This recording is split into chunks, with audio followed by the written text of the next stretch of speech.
Hi, this is Amir from dLabel, and today we're going to learn about flags and history.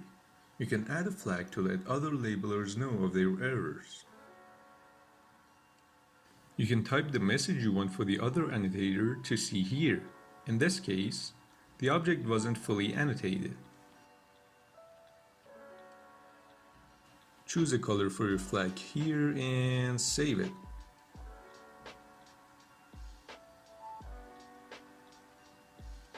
There you go, your flag was saved.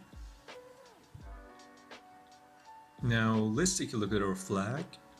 Yep, there it is. You could also draw something on the frame if you want to be more specific about the error.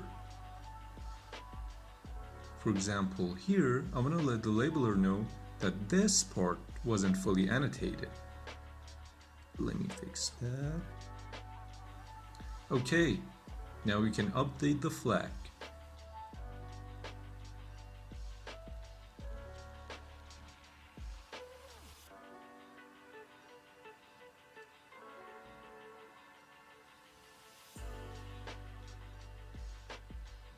You can also see the history of each annotation and the changes that were made on it by any user.